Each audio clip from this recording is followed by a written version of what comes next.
Hours before my birthday, the Q&A for Gojo was released and it's revealed that he's coming back. I'm just playing. It was actually 33 different questions and not one of them was addressing his return, which doesn't surprise me. But despite that, it was actually a pretty good Q&A and I actually really enjoyed learning more about Gojo's character, so let's go over all 33 questions. 1. Where is he from? Kyoto, and of course that's where the main house is as well. Gojo usually speaks in standard Japanese, but does he sometimes use the local dialect of his hometown? No, and this was due to his elite Jujutsu training, so most of the time he was with the big three clans. Was it Gojo's wish to go to Jujutsu Tech, or was it because his family? And it was because Gojo wanted to, because his family apparently was super overbearing. Now this one was a big one. Are Gojo's father and mother still alive, or are they high-ranking Jujutsu sorcerers? And there was always so much speculation around his parents, so I'm glad we finally got a concrete answer. They are alive. They've gained a higher status within the Gojo clan by giving birth to Gojo Satoru, but not particularly strong as Jujutsu sorcerers, so they're separate with Gojo at a young stage, which further expands on the fact that power isn't everything in the Jujutsu society, and that these higher-ups who are typically dictating what's going on don't have the power to reinforce it. And it looks like Gojo's parents were a system of this as well, which is probably why we never really see them. He's probably not that close to them. Is Gojo an only child? And yes, he is an only child, but apparently because he was one of the big three clans, even though he has a lot of relatives, he never really had normal interactions with them. And y'all remember that one time where Gojo was just a kid walking around and looked up at the enemies and said, "Don't look at me, small fry"? It turns out it's because he just ran away from home and was wandering around. I'm guessing at that point, he already had so much strength, he wasn't really worried about it. Before he went to Jujutsu Tech, was he completely shut off from worldly culture and trends? He said, not really. The training was super rigid, but he would often escape and run away. I guess that's again the previous question where he ran away and was just kind of roaming the city. And apparently, even before entering Jujutsu Tech, he already had a ton of experience exercising curses. And kind of befitting of his personality for not wanting to do much for himself, the uniforms are customizable in Jujutsu Tech, but Gojo's a pretty plain uniform. I guess it just kind of fits his personality. Remember that wallpaper that Gojo had back in Jujutsu Kaisen Season 2? Yeah, apparently he actually took it down because Shoko thought that it was creepy.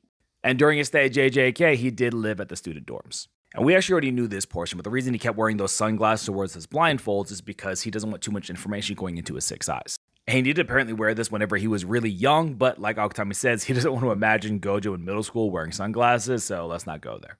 And question 14 really does help solidify his relationship with Geto, because it says, how did this upperclassman see him? Did they have any interactions? And he said, probably not a lot. Since he's a member of the big three clans, and on top of that, he's simply a really strong upperclassman, he was probably difficult to approach, which makes a lot of sense because Geto was his best friend, and their entire thing was, we are the strongest. Now, apparently, he did have a mentor for basic jiu-jitsu, but for his technique, he basically had to do it all on his own, which again just shows that he was really good at his technique and really good at his abilities. And how is it that Gojo gets paid? Well, unlike Mei, who actually gets fees for individual missions, Gojo actually just takes a monthly salary instead.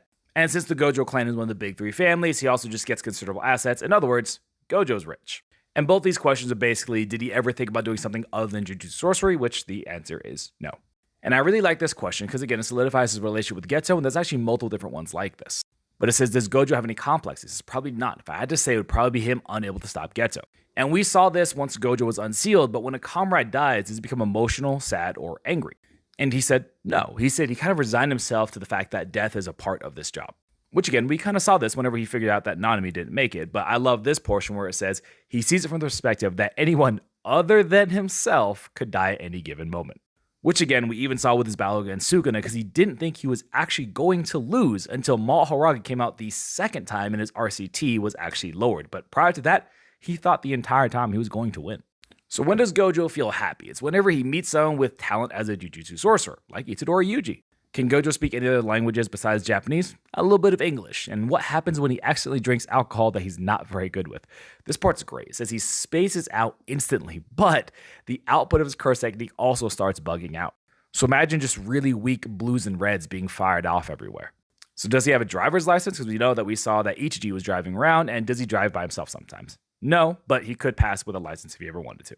And these two are particularly interesting because before he said that he didn't have much of a personality, but now it says, born and raised in high society and recognized as the strongest by both himself and others, he seems to have lived without much inconvenience. What do you think his weakness is? And he says his personality. But then also to the contrary, what do you think are Gojo Satoru's true essential strengths beyond his innate abilities and biological advantages, which is again, of course, his personality. Directly contradicting before where he said that Gojo didn't have much of a personality. Now it is both his greatest weakness and his strength. So who knows? Either Akutami has dropped the act that he doesn't like Gojo anymore, or he's come to grow and like his own character. He can probably do anything, you said this before, but does he often cook? It's not like he can't cook, but he doesn't cook very often. So y'all remember that shirt that Megumi, Nobita, and Yuji all ruined? Yeah, well, someone went out and found out that it was actually worth 250,000 yen. So they brought that up in the questionnaire. And it turns out whenever he buys expensive things like this, he doesn't really think much of it. He says, oh, I want that. When he finds out it's expensive, he says, well, that's fine. He's more of a beach guy over a mountain guy. He likes dogs more than cats. Let's go. And he looks like he would like bread more than rice. Very interesting question choices. And apparently, he is right-handed, but that's mostly because Akutami doesn't want to mess up by drawing people who are left-handed. He, I guess, draws easier with right-handed people. And of course, the big one about where his morals came from, it came after Suguru's defection. And that is how he developed a sense of responsibility towards nurturing the next generation. And that's all the new information on Gojo Satoru. Let me know what you guys think.